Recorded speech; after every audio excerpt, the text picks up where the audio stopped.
When is murder premeditated murder?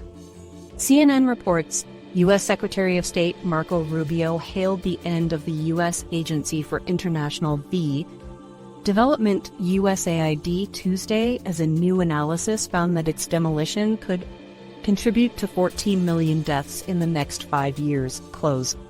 The Lancet estimates that the USAID funding cuts could result in more than 14 million additional deaths by 2030. Nearly a third of those deaths, 22.6, A.68.6.6, or deaths by 2030, nearly a third of those deaths, 20 points, more than 4 million, are estimated to be among children younger than 5. The cuts to USAID did not come from Rubio, but through President Trump.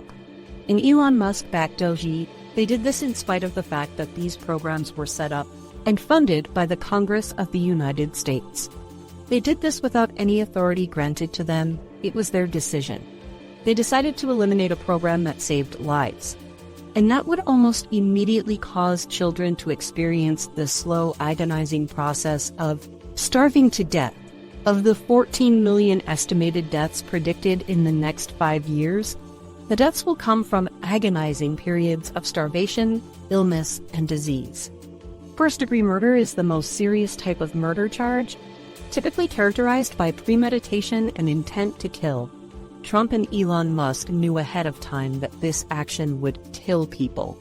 In fact, Elon Musk is rich enough that he could have financed the USAID by himself and still had billions left over. Second-degree murder is a less serious charge than first-degree murder, as it does not require premeditation.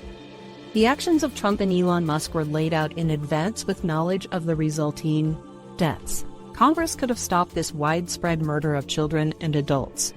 They control the purse strings of our government. They might have had to take drastic measures such as the impeachment of the president to enable the removal of Trump and Elon Musk. It was not all of Congress that sat silently as the events occurred. The Republicans, without exception, were silent. And since they had the majority in both houses, the responsibility rests with them.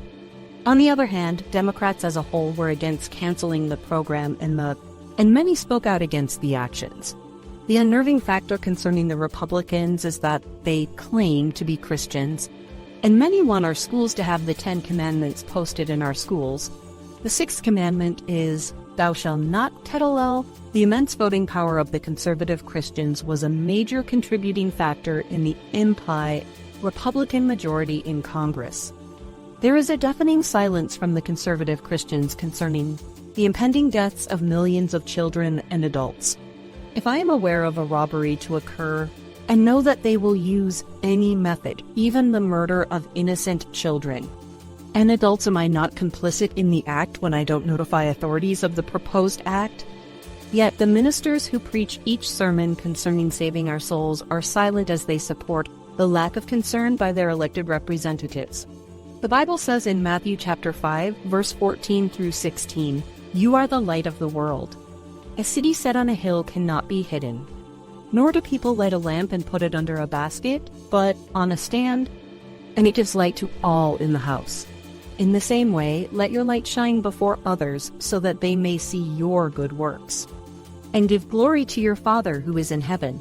I would think they would be so outraged that they would raise their voices against the unnecessary murder of children and adults. But then, this is the history of Christians. Christians have killed more people, even of their own faith, than any other group of people in the world. It all began with the establishment of church and state in the 4th century, when Constantine, the Roman ruler, made the Christian faith the state church.